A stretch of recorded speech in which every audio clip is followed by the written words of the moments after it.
ইভিএমে vote গণনা করতে অতিরিক্ত অবজারভার নিয়োগ নির্বাচন কমিশনের। 165 জন নতুন কাউন্টিং অবজারভার এবং 77 জন পুলিশ অবজারভার নিয়োগ। 165 বিধানসভার গণনা কেন্দ্রে এই কাউন্টিং অবজারভারদের মোতায়েন করা হবে। একাধিক গণনা কক্ষ রয়েছে, এমন গণনা কেন্দ্রে মোতায়েন করা হবে। গণনা কেন্দ্রে নিরাপত্তা জোরদার করতে মোতায়েন করা হবে অতিরিক্ত পুলিশ অবজারভারদের। নিরাপদ, শান্তিপূর্ণ, ভয়মুক্ত ও স্বচ্ছ গণনা প্রক্রিয়ার জন্যই অতিরিক্ত অবজারভার নিয়োগ। কাউন্টিং ও পুলিশ অবজারভাররা সমন্বয় রেখে কাজ করবেন, জানালো নির্বাচন কমিশন। ভুরি ভুরি কারচুপি ও বেনিয়মের অভিযোগ। দক্ষিণ 24 পরগনার ফলতায় বাতিল করা হলো ভোট। 285টি বুথের সবকটিতেই পুনর্নির্বাচন হবে 21 মে। ফল প্রকাশ হবে 24 তারিখ। বিরোধীর সিদ্ধান্ত নিল নির্বাচন কমিশন।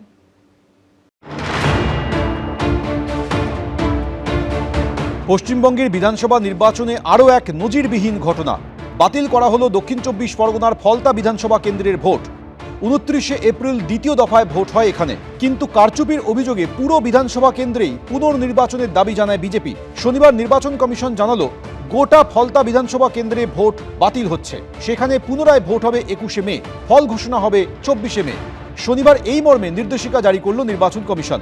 অর্থাৎ সোমবার একটি কেন্দ্র বাদ দিয়ে 293টি বিধানসভা কেন্দ্রের ফল ঘোষণা হতে চলেছে। বিরোধী পক্ষের সিম্বলের উপরে, প্রার্থীর উপরে সেলোটেপ লাগিয়ে দেওয়া হচ্ছে। এদের নির্লজ্জতার একটি সীমা নেই, তারপরে এরা মুখ খুলছে। অভিষেক বন্দ্যোপাধ্যায়ের কনস্টিটুয়েন্সি অর্থাৎ ডায়মন্ড হারবারে এটা বারবার হচ্ছে, গত লোকসভা ভোটে হয়েছে। তো সেখানে পুনর্নির্বাচন হবে না তো কি হবে? পুনর্নির্বাচনই হবে। যেটা করেছে নির্বাচন কমিশন সেটা সম্পূর্ণ রাজনৈতিক উদ্দেশ্য প্রণোদিত, এবং যখন যে সময় এই পুনর্নির্বাচনের নির্দেশ দেওয়া হয়েছে ততক্ষণে 230-এর বেশি আসন নিয়ে মমতা বন্দ্যোপাধ্যায় সরকার গঠন করে ফেলেছেন এবং ফলতাতেও আবার তৃণমূলের প্রার্থী জিতবেন।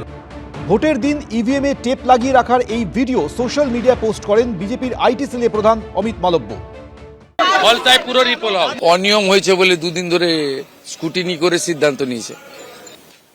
একটা রিপোল বুথে করতে গেলে কমপ্লেন করতে হয় ক্যান্ডিডেটকে, তারপরে সিসিটিভি ফুটেজ এবং প্রিজাইডিং অফিসারের হ্যান্ডবুক, অবজারভারের রিপোর্ট স্কুটিনি করতে হয়, করে ইলেকশন কমিশনকে ডিসিশন নিতে হয়। সেই জন্য দুদিন সময় লেগেছে। আমরা মনে করি যেটা করেছেন ঠিক করেছেন। ফলতা নিয়ে বিজেপির অভিযোগের পর তৎপর হন খোদ মুখ্য নির্বাচন কমিশনার জ্ঞানেশ কুমার। তার নির্দেশেই ডায়মন্ড হারবারে পৌঁছে যান নির্বাচন কমিশনের বিশেষ পর্যবেক্ষক সুব্রত গুপ্ত। জেনারেল অবজারভার এবং অন্যান্য অফিসাররা মিলে স্ক্রুটিনি করেন। জমা পড়ে রিপোর্ট। সেই রিপোর্ট খতিয়ে দেখার পর ফলতায় পুনরায় ভোটের সিদ্ধান্ত নিয়েছে নির্বাচন কমিশন। তাদের তরফে জানানো হলো, ফলতা বিধানসভার 285টি বুথের মধ্যে 68টি বুথে ভোট চলাকালীন বেনিয়ম ধরা পড়েছে। সিসিটিভি ফুটেজে অনেক বুথে একসঙ্গে অবাঞ্ছিত একাধিক মানুষকে একসঙ্গে ঢুকতে এবং বেরোতে দেখা গেছে। আবার বহু বুথে সিসিটিভি ফুটেজও মেলেনি। 13টি বুথের ফুটেজে ব্যাপক গড়মিল দেখা গেছে। এই প্রেক্ষাপটে গোটা ফলতা কেন্দ্রে ফের ভোট করার সিদ্ধান্ত নিয়েছে নির্বাচন কমিশন। নির্দেশিকায় জানানো হয়েছে, জনপ্রতিনিধিত্ব আইনের 58 এ ধারার সঙ্গে 135 এ ধারা অনুযায়ী ফলতায় নতুন করে নির্বাচনের নির্দেশ দেওয়া হয়েছে। এই ঘোষণার পরই বিজেপির অমিত মালব্য সোশ্যাল মিডিয়ায় লিখেছেন, ডায়মন্ড হারবার মডেল ভেঙে পড়েছে। এরই মধ্যে মোদী সরকার ও নির্বাচন কমিশনকে চ্যালেঞ্জ করে তৃণমূলের সর্বভারতীয় সাধারণ সম্পাদক ও ডায়মন্ড হারবারের সাংসদ অভিষেক বন্দ্যোপাধ্যায় সোশ্যাল মিডিয়া লিখেছেন, 10 বার জন্ম নিলেও আমার ডায়মন্ড হারবার মডেলে বিন্দুমাত্র আঁচড় কাটতে পারবে না বাংলা বিরোধী গুজরাটি গ্যাং এবং তাদের হাতের পুতুল জ্ঞানেশ কুমার। 29 এপ্রিল ইভিএম এর ওপরে সেলোটেপ মেরে দেওয়া হয়েছে। প্রায় 70 থেকে 80টা ইভিএম এর ওপরে, বিজেপি বোতামের ওপরে আতর লাগিয়ে দেওয়া হয়েছিল। বুথের ভেতরে যে সিসিটিভির ক্যামেরা সেটা ঘুরিয়ে রাখা হয়েছিল এবং বুথের ভেতরে কোথাও কোথাও স্পাই ক্যামেরা রাখা হয়েছিল। হিন্দু বাড়ি থেকে সব আধার কার্ড, ভোটার কার্ড নিয়ে চলে আসা হয়েছিল। আমরা সেইটা দাবি করেছিলাম। নির্বাচন কমিশনার, যিনি স্পেশাল আমাদের নির্বাচন দায়িত্বে ছিলেন, অবজারভার দায়িত্বে ছিলেন, আমরা সমস্ত ডকুমেন্ট সমেত ওনাকে সাবমিট করেছিলাম। পুরো ফলতা বিধানসভা জুড়ে নির্বাচন চাই। ভোটে আইন শৃঙ্খলা ব্যাহত হওয়ার আশঙ্কায় ফলতায় নিরাপত্তা ব্যাপক কড়াকড়ি করেছিল নির্বাচন কমিশন। পুলিশ পর্যবেক্ষক হিসেবে পাঠানো হয় উত্তরপ্রদেশের আইপিএস অফিসার অজয় পাল শর্মাকে, যিনি সিংহম হিসেবে পরিচিত।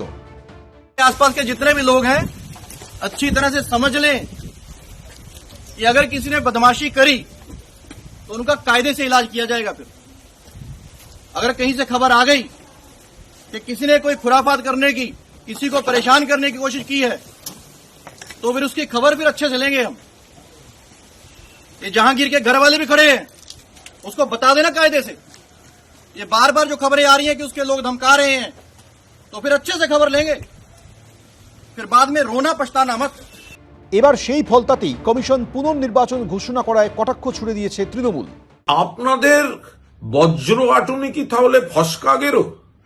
এত কিছু এত কিছু এত কিছু, তারপর গোটা ফলতা জুড়ে রিগিং হলো, আর আপনারা দিনের দিন ধরতে পারলেন না। একজন আইপিএস অফিসারকে মুজুরো করছে, আপনি আর এই জীবনে আইপিএস হতে পারবেন না।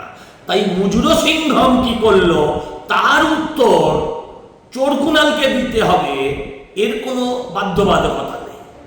রাজ্যে ফের পরিবর্তন হবে না প্রত্যাবর্তন, তা আগেই জেনে যাবেন ফলতাবাসী। তারপর 21শে মে ভোট দেবেন তারা। রুমা পাল, সুকান্ত মুখোপাধ্যায়, এবিপি আনন্দ।